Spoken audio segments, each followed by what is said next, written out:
In April 2021, I delivered my TEDx talk on the invisible challenges of stuttering, and it was one of the best things I have ever done, and I was so proud of that achievement. Behind that actual talk was years of work and preparation, and then in the build-up there were months and months of workshops, rehearsals to help me formulate my idea and turn it into proper TEDx speech.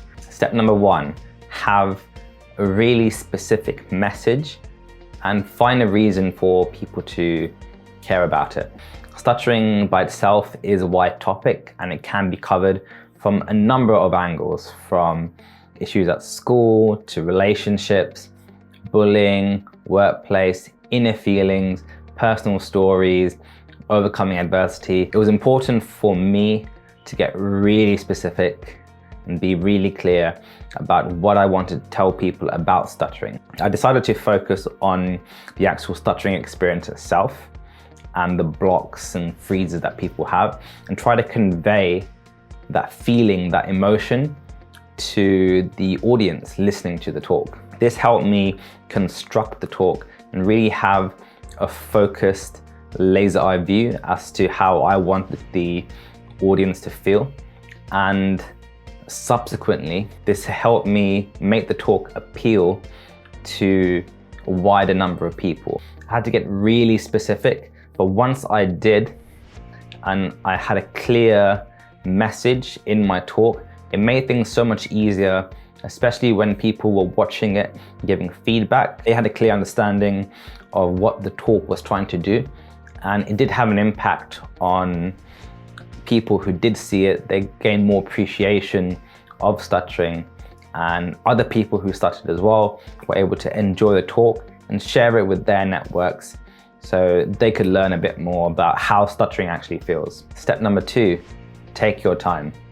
And by take your time, I mean spend months or even years speaking about your topic in various forums, sharing it with different groups of people, and working on trying to refine your message, refine your identity to yourself, so you can understand what exactly you want to share, what exactly is the core message that people can pin on you. So when people think of who you are as a person, they can link you to a specific topic or a specific message, because that is something that's within your fabric, within your identity. And this will help you going forward as you begin your applications. You will have a clearer understanding and a clearer message and a clear direction as to what you want to say and how you want to construct your application to the TEDx organizers all around the world. Speaking in different forums also helps you build your confidence as a public speaker. Public speakers aren't born. They are the product of hours and hours of practice, event after event, speaking opportunity after speaking opportunity.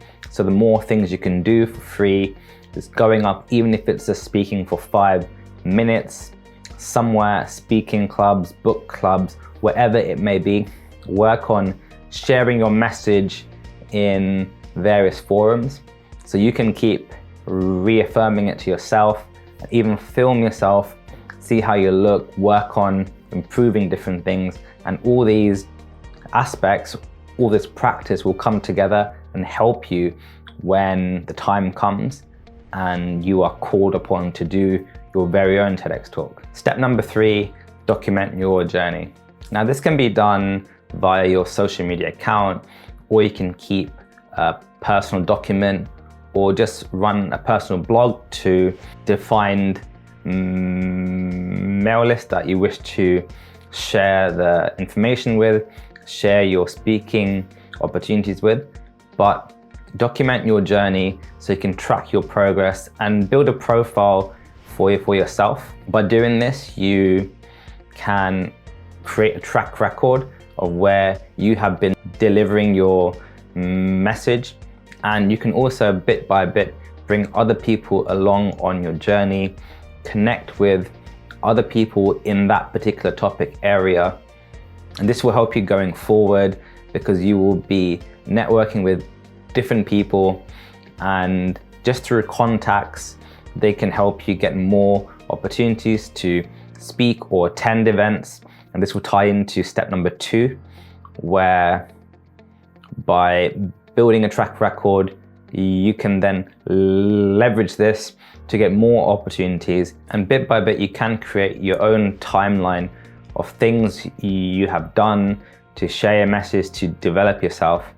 And when it comes to application time, you can point the organizers towards this so they can see that you've been speaking about this topic and sharing it and been very active in that space for a number of years. And this will only help you with your application and put you in a better place to gain a spot on a TEDx event.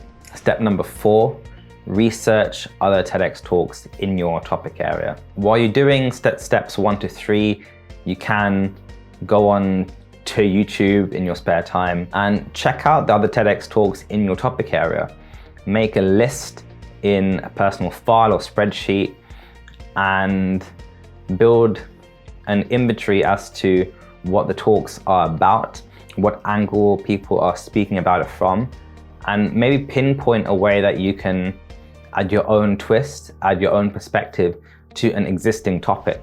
By doing this, you can piggyback onto an existing audience and add your own twist to a topic that's close to you, so you can make it personal to yourself. When I was doing research on TEDx talks on YouTube, I could see loads of talks from different angles, but majority of them were coming from the perspective of a personal story, overcoming adversity and challenging their own stigmas and defeating the demons they had inside, etc. And those are all fantastic talks and great in their own way. I did want to do something a bit different because that is my personality, and I wanted to add something else to the stuttering talks available on TEDx at the moment. So I decided to focus purely on the experience of a block. It wasn't about a personal story, it was me trying to be informative, hit certain emotions by getting the audience to feel how it is to experience the stuttering block, and then try to tie that back to how that can impact a person's mental health and how they live their lives as a consequence of stuttering. By doing this, I made my talk unique and personal to me. So people see it, they know it's mine. It is different to what's already existing there, so it adds value to that topic.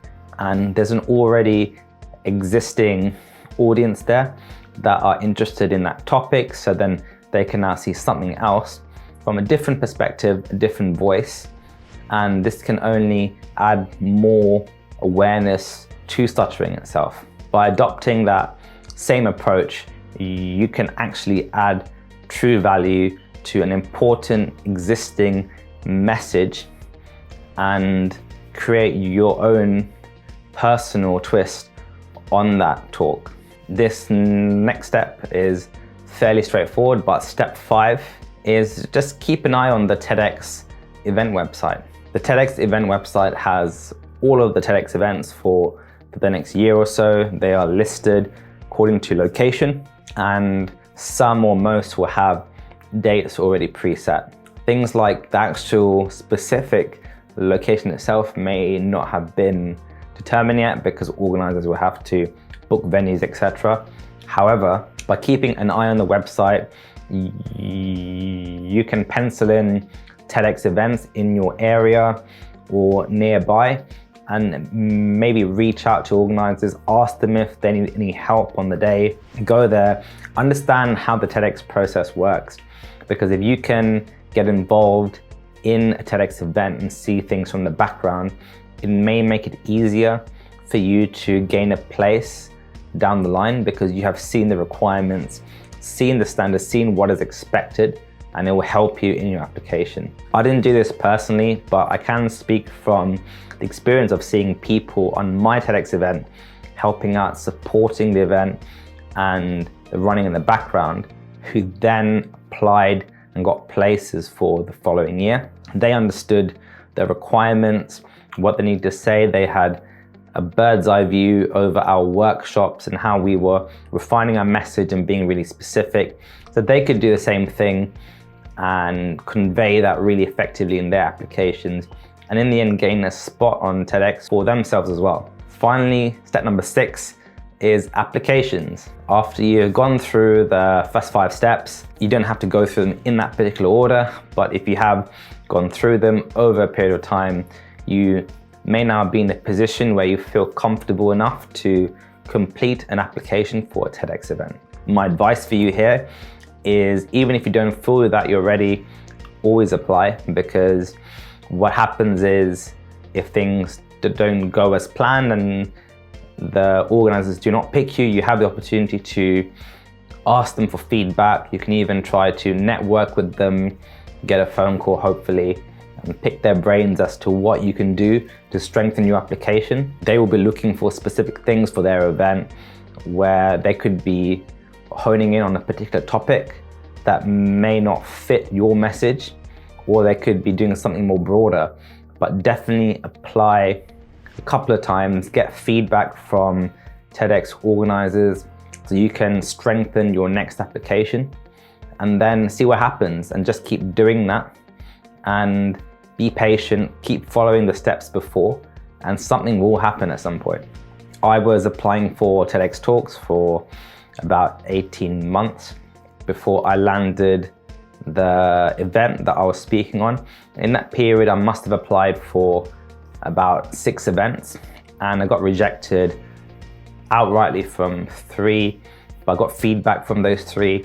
I didn't hear back from 2 at all, and the last one obviously is the one that I got and managed to do and complete, and had a great time doing it, met some great people, and most importantly, learned so much. The beauty of the TEDx experience is you could go there with an idea of what you want to say and what kind of message you want to share, but the whole process can actually unpack so many more things, and as you pull back the layers of your message, you can find a deeper meaning into what you want to say and what you are actually about as a person. And by experiencing this process either as a speaker or as a supporting cast member, you are a part of something that's quite powerful, because you are representing a specific area, specific town or city, and putting something out there to a massive platform. Remember, TEDx has over 30 million subscribers, and these talks will be on their channel. So this is something powerful that can reach and impact so many people. Focus on these 6 steps, keep speaking, keep applying, refining a message, and best of luck as you embark on your journey as a TEDx speaker. Thank you very much, and I'll see you in the next video.